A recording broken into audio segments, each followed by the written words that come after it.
कहाँ जा, कैसे आराधना कर, ये कुछ नहीं बताया। मैं पूछ भी नहीं पाया, वो बता भी नहीं पाई। कोई बताने वाला चाहिए, बताने वाला, रास्ता दिखाने वाला कोई चाहिए, क्योंकि बिनु गुरु भव निधि तरई न कोई। बिनु गुरु भव निधि तरे न कोई। जो विरंची शंकर सोई। जो बिरंची शंकर सोई। गुरु की आवश्यकता महसूस हुई। हाँ, ईमानदारी से भक्ति पथ पर कदम बढ़ाने वाला व्यक्ति, वो चाहे अपनी तरफ से कमजोर भी हो तो परमात्मा चट उसकी मदद करने के लिए आगे आ जाते हैं। किस रूप में आते हैं? बोले सबसे पहले संत रूप में आते हैं, सदगुरु रूप में आते हैं, और फिर इसके बाद साक्षात रूप में भी आ जाते हैं। तो प्रभु ने चट गुरु भेज दिया, गुरु भेज दिया।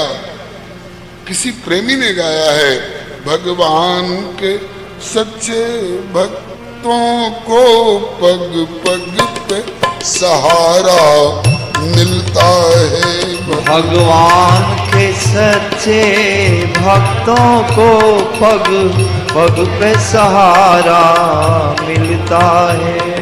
किस ओर चलो किस ओर बचो, यह आप इशारा मिलता है। किस ओर चलो किस ओर बचो, ये आप इशारा मिलता है। जीवन में अगर तूफान उठे, लहरों में नैया फंस जाए, तो यदि राम नाम का संबल हो तो तुरंत किनारा मिलता है। यदि राम नाम का संबल हो तो तुरंत किनारा मिलता है।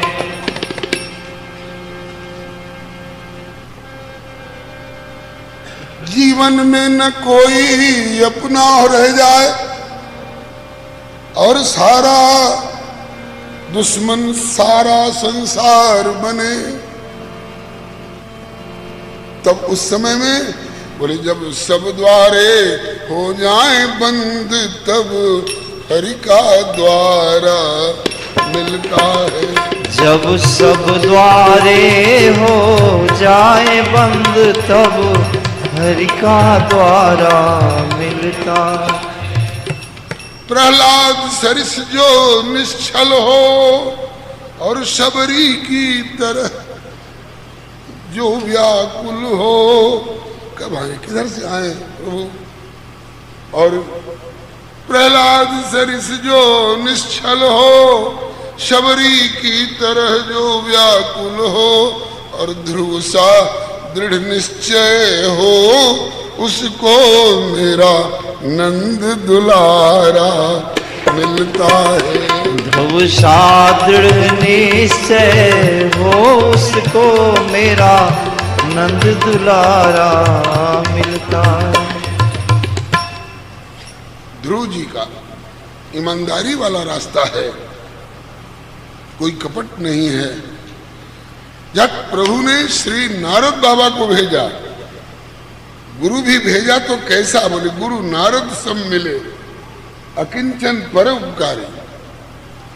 नारद जी जैसा गुरु क्या विशेषता है? बोले किसी शिष्य से कुछ पाने की आशा आज तक की नहीं,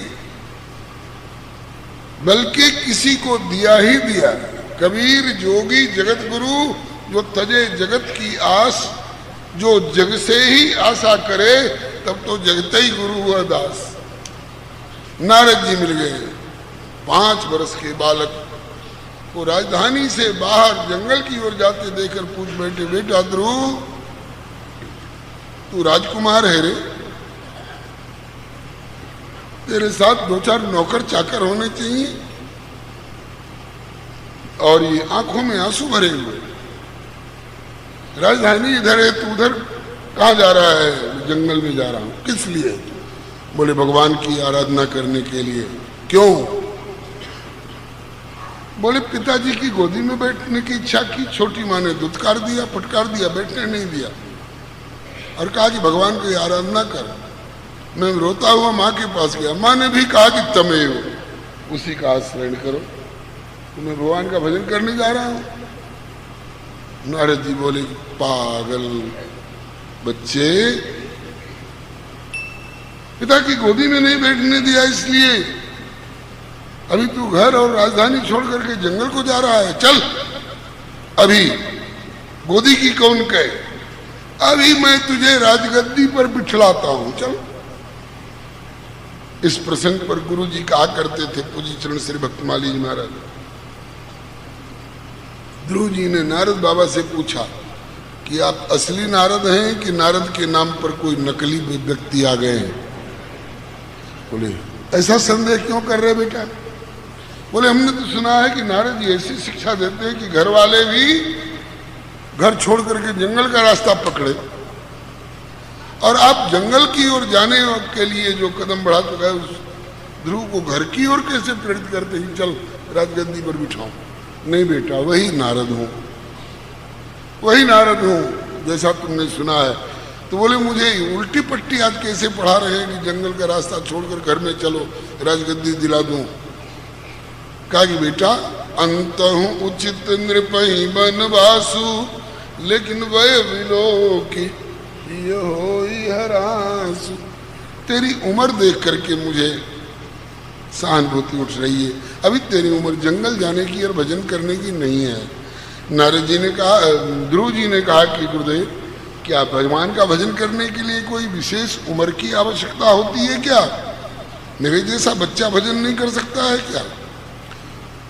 नहीं नहीं बेटा, ऐसी बात नहीं है, भगवान के भजन का अधिकार सबको है, बच्चा हो, बूढ़ा हो, स्त्री हो, पुरुष हो, धनी हो, गरीब हो, मूर्ख हो, विद्वान हो, कोई भी हो, सबको भजन का अधिकार है। तो बोले कि गुरुदेव अब मुझे घर की ओर मत लौटाइए, मुझे जंगल की ओर चलने दीजिए, भजन की ओर प्रेरित करिए, भजन का मार्ग दिखाइए। क्योंकि मुझे अनुमान हो गया, अंदाज मिल गया कि भगवान की भक्ति के मार्ग पर कदम बढ़ाने में क्या मिलता है। अंदाज मिल गया। हाँ गुरुदेव, कैसे बेटा, कैसे? कहा कि अभी मैं बढ़ा कहाँ हूं भगवान के भक्ति के पथ पर, अभी तो भगवान की भक्ति के रास्ते पर पहला कदम उठाया है मैंने, और जिस भक्ति के मार्ग पर पहला कदम उठाने में भी आप राजगद्दी दिला रहे हैं, जहाँ पिता की गोदी में बैठने का अधिकार नहीं था वहां आप राजगद्दी दिलाने लग गए।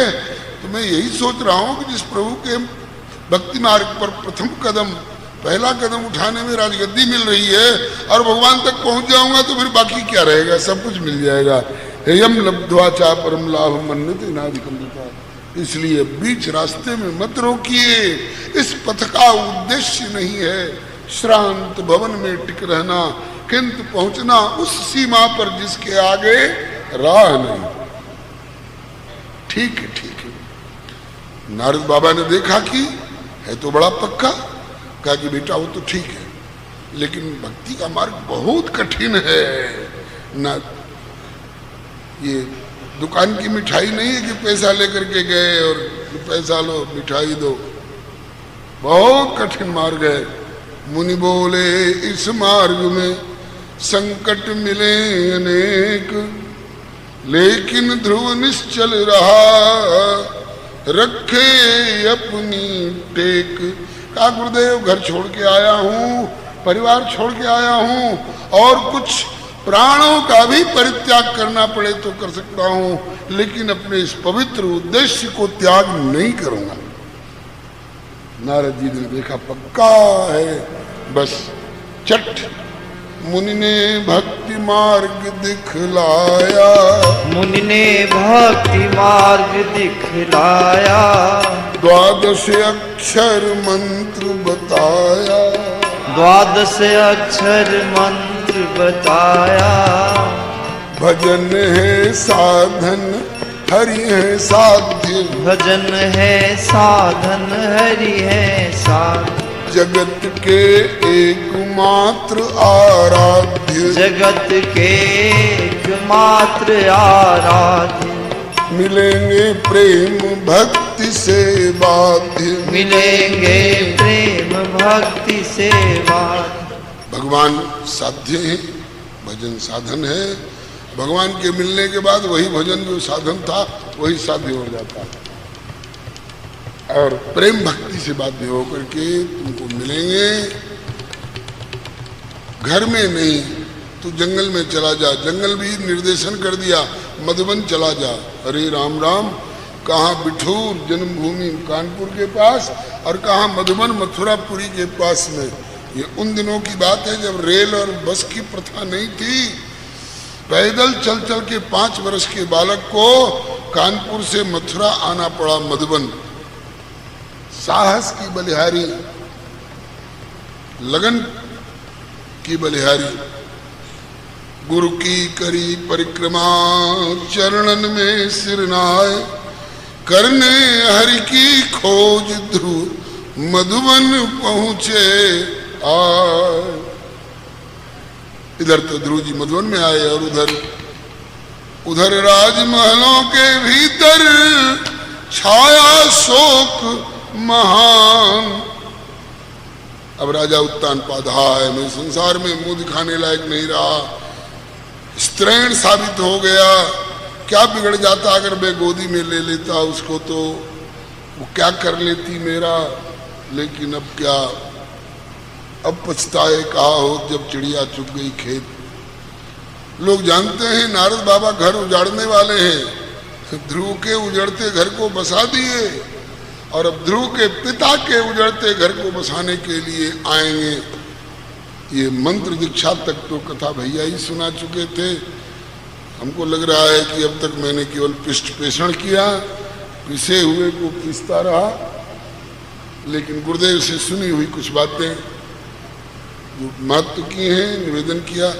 भैया को तो समय से एक ठिकाने पर पहुंचना है, इसलिए बोलना पड़ता है तेजी में, जल्दी में।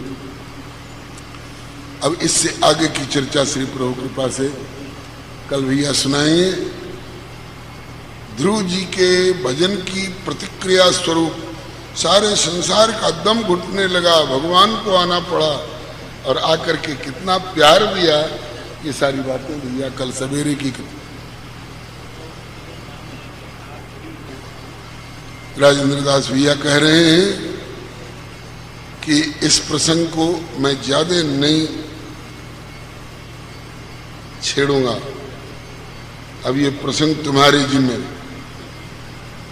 तो कल भी इसी समय ध्रुव जी के इस प्रसंग को वैसे अधूरा नहीं छोड़ेंगे। तपस्या के बाद भगवान से मिला देंगे, राजगद्दी वगैरह दिलवा देंगे, लेकिन इसको खोल खोल कर कहने की जिम्मेवारी आपने इस बालक को सौंपी है। इसलिए अब इससे आगे की चर्चा प्रभु कृपा से कल निवेदन करूंगा। बोले राम कथा बरनी न बनाई और सुनी न कथा प्रहलाद और ध्रुव की। ध्रुव और प्रहलाद की कथा सुनी कि नहीं? बोले नहीं। कहा कि तेरा भारत में आना बेकार, तेरा मनुष्य जीवन पाना बेकार, क्यों खो दिया व्यर्थ। अब ना बनी तो फिर ना बनेगी। इसलिए ध्रुव जी की कथा, प्रहलाद जी की कथा खूब रगड़ रगड़ करके, जैसे आस्वादन कर करके, चीख चीख चस्कन से नाम सुधा पीजिए, रामचरित सागर में रोम रोम भीजिए। अब भैया ने जिम्मेवारी सौंपी है। बोले ध्रुव जी की कथा को विस्तार से कहना, आप कहना, मैं संक्षेप में कथाक्रम को आगे बढ़ाते हुए ठिकाने तक पहुंचूंगा। अब आरती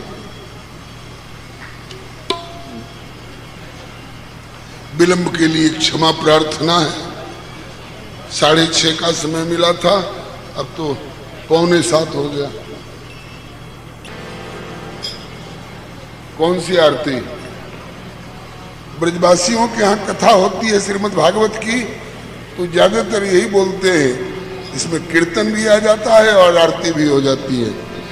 भजो राधे कृष्ण राधे कृष्ण राधे गोविंद, भजो राधे कृष्ण राधे कृष्ण राधे गोविंद।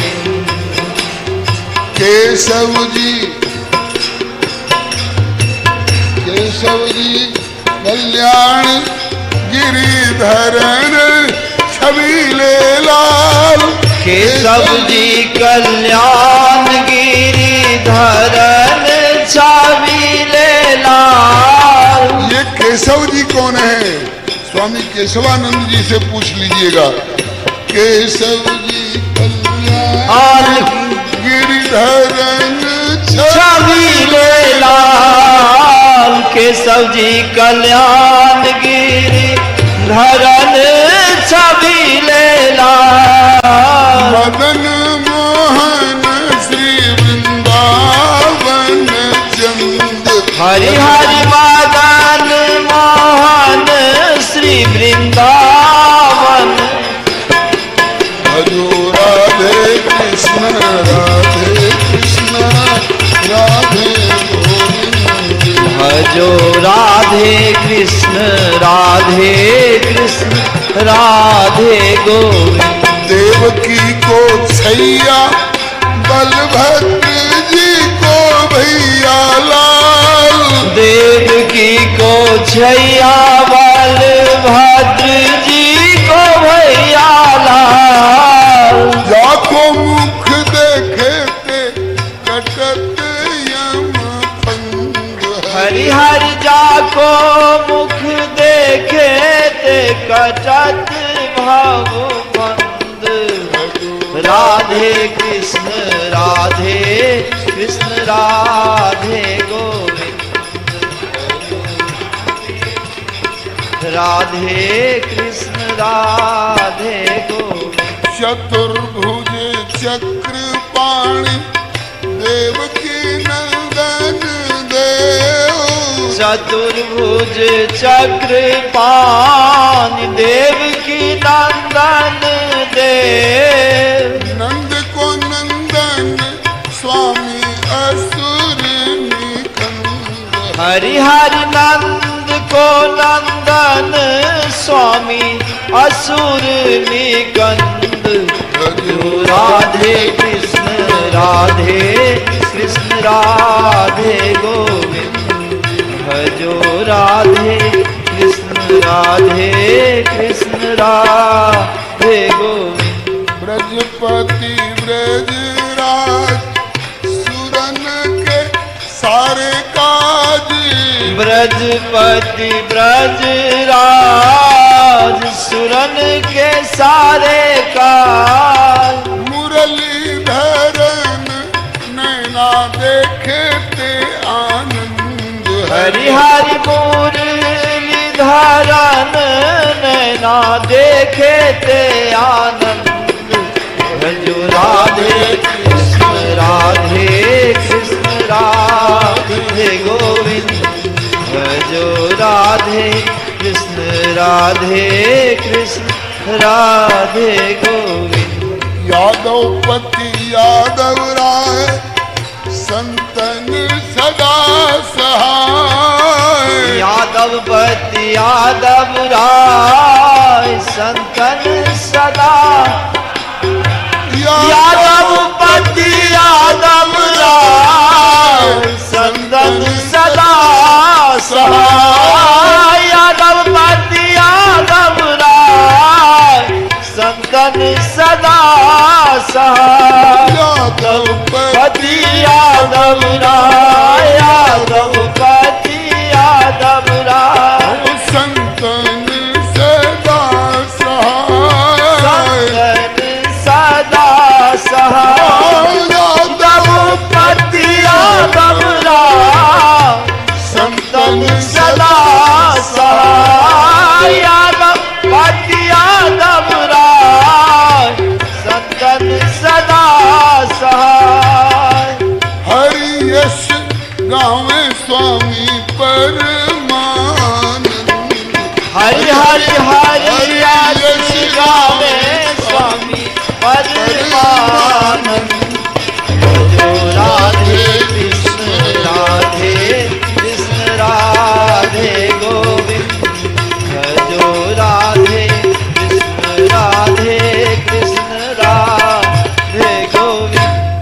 आपने सुना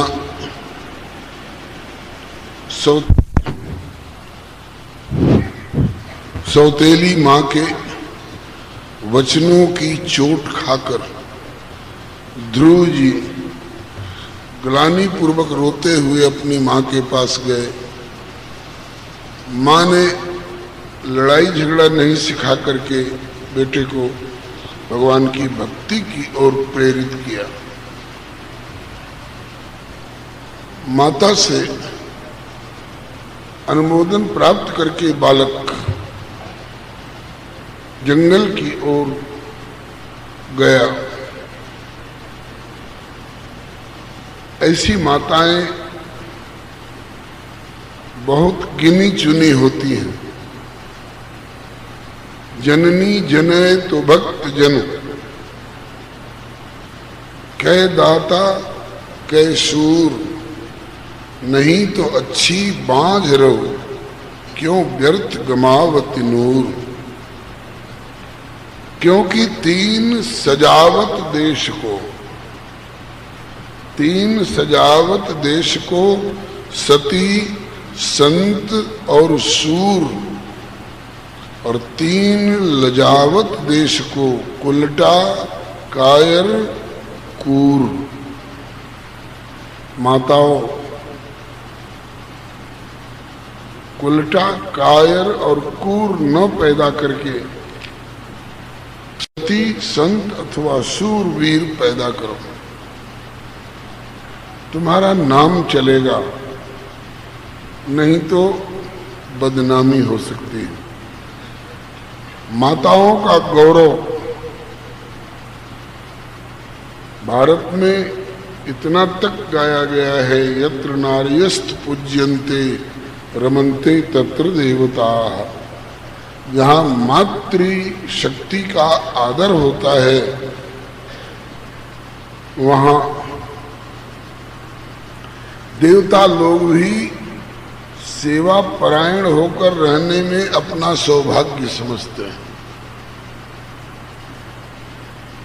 मातृशक्ति में इतनी क्षमता होती है कि अपने संकल्प के द्वारा ये चाहे तो सूर्योदय भी रुक जाया करता है। इतिहास साक्षी है। मातृशक्ति में वो क्षमता होती है कि ये संकल्प कर लें तो यमदूत को नहीं, यमराज को भी इनके पति के खींचे हुए प्राण पुनः वापस लौटाने पड़ते हैं। श्री जालौन के एक ब्रह्मचारी बाबा थे, बाबा श्री केशवदास जी, मानस केसरी कहलाते थे। उनसे सुना हुआ एक कविता ध्यान में आ रहा है। एक बार नारी पातिव्रत्य बल से अपने एक बार नारी त्रिदेव को बना के शिशु पातिव्रत्य बल पालने में झुलाती है। पहचान गए होंगे माता अनसुईया। अगर नहीं पहचान सके इतने संकेत पर तो भारतीय कहलाने का कोई अधिकार नहीं है। मान लिया जाएगा कि आपने जिंदगी भर केवल जासूसी उपन्यास पढ़े हैं, अपने पूर्वजों के व्यक्तित्व से परिचय नहीं। वो भारतीय कैसा? एक बार नारी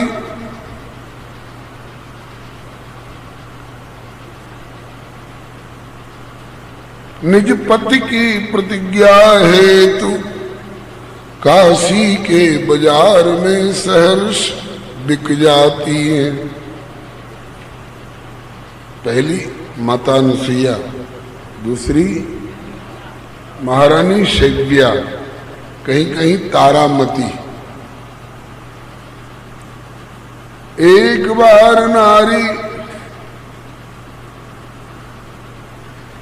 यमराज पाछे लागी मृतक निज पति को भी जीवित कर लाती है बहन सावित्री। और एक बार नारी प्यारे पुत्र को वन में पठाए, जग का कल्याण कर सौभाग्य निज मनाती है। इसमें कई माताएं हैं। माता कौशल्या पुत्र को वन में भेज करके, माता कैकेयी भी, माता सुमित्रा, माता मदालसा, और आज के इस चरित्र को सजाने वाली माता सुनीति सहर्ष पुत्र को वन में भेज रही हैं। बेटे, इसी में कल्याण है, तेरा ही नहीं, तेरे कई पीढ़ियों का, और आगे चल करके औरों को आदर्श मिलेगा तो असंख्य लोगों का कल्याण होगा। अस्तु। मां ने बेटे को लड़ाई झगड़ा नहीं सिखाया, बेटा भगवान की भक्ति कर। बेटा चल पड़ा।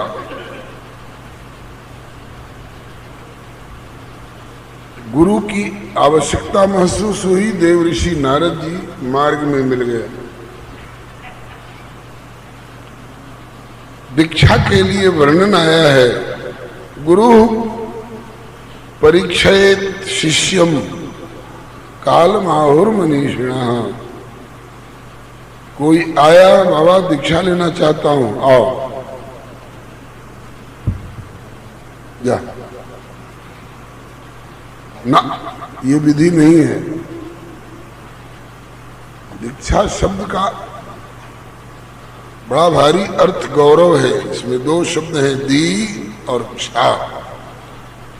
दी का अर्थ बताया गया है इन आचार्यों के द्वारा, दिव्यम ज्ञानम यतो दद्यात् इति दी। आप लोग भी व्यवहार में आपस में कहते हैं ना, फलाने ने मुझे गाली दी। तो दिव्यम ज्ञानम यतो दद्यात् इति दी, और आगे है क्षा।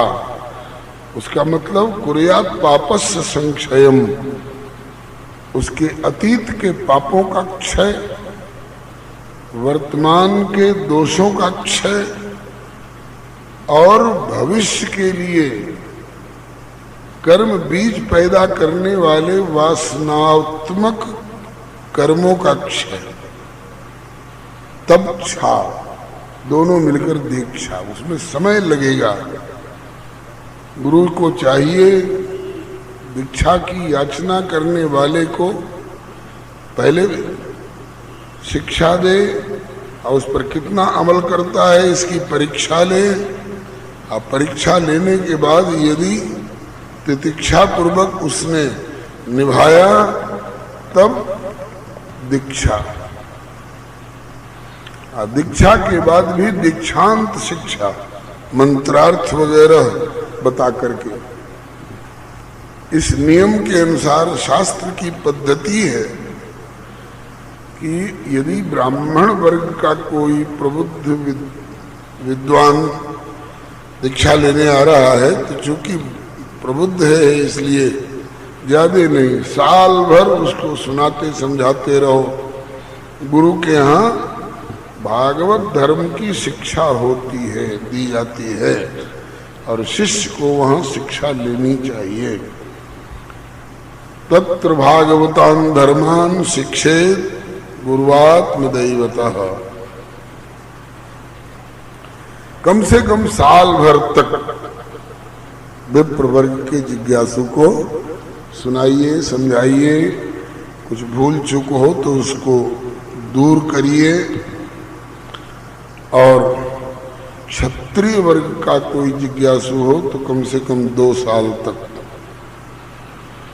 वैश्य वर्ग का कोई व्यक्ति हो तो कम से कम 3 साल तक, और शूद्र और नारी वर्ग का हो तो 4 वर्ष तक। आप सोचेंगे कि महाराज तब तो दीक्षा होने के पहले बीच में शरीरांत हो गया, तो कहते हैं कि दीक्षा लेने की इच्छा बन चुकी है, अब गुरुदेव के निर्देशन के घेरे में आ चुका है, तो या तो दीक्षा होकर के रहेगी, या अगर दीक्षा नहीं हो पाई, बीच में अगर लाइन कट गई, तो पुनः वहीं से उसकी शुरुआत होगी। ऐसे को योग भ्रष्ट कहा जाता है। उससे पीछे फिर वो नहीं मुड़ेगा। और अगर उत्तमोत्तम गुरु हो और उत्तमोत्तम जिज्ञासु हो, तो वहां के लिए वर्णन आया है कि दुर्लभे सद्गुरुणाम तु सकृत संगे ही उपस्थित है। दुर्लभ सद्गुरु, नारद जी दुर्लभ सद्गुरु हैं, रोज रोज इनका संग सबको नहीं मिला करता है, और जिनको मिला भी उसके बाद अब रोज रोज मिलता रहेगा इनका सत्संग, ये भी कोई आवश्यक नहीं है। नारद जी जैसे दुर्लभ सद्गुरु हो और ध्रुव जैसा उत्तम कोट का अधिकारी सुपात्र शिष्य हो, तो प्रथम बार के समागम में भी उनकी दीक्षा हो सकती है। नारद जी ऐसे ही सद्गुरु हैं और ध्रुव जी भी ऐसे ही सुपात्र शिष्य हैं, जिज्ञासु हैं, इसलिए तत्काल दीक्षा हुई। तत्काल दीक्षा हुई। दीक्षा में